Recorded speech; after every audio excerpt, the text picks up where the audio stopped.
Yes, তোমরা ঠিকই শুনেছো।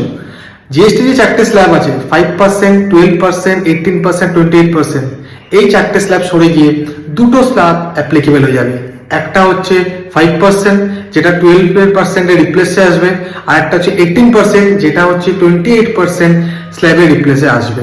এবং আর একটা স্ল্যাবও আছে যেটা হচ্ছে 40%, যেটা হায়ার লাক্সারি গুডস বা কিছু সিন গুডস এর উপর লাগবে, যেটা একমাত্র এখন সবকিছুতে লাগে না, একটা দুটো প্রোডাক্ট ছাড়া, বাট ওটা অ্যাপ্লিকেবল হবে হায়ার লাক্সারি প্রোডাক্টে।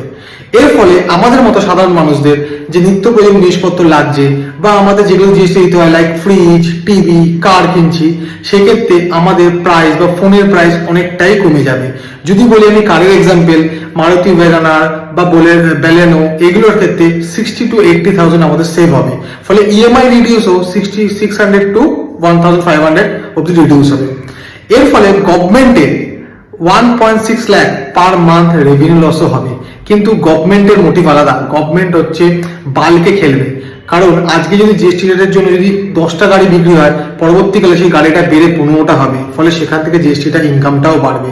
সো গভর্নমেন্ট চায় জিএসটিকে আরো বেশি সিম্পলিফাই করতে, যাতে আমাদের মতো প্রফেশনালদের জিএসটির কাজ করতেও সুবিধা হয়, এত রিকনসিলিয়েশন করতেও অসুবিধা না হয়, এই জন্য। অ্যান্ড সেকেন্ড, এই জিনিসটা এখনো 3-4টে মিটিং বাকি আছে বন্ধুরা।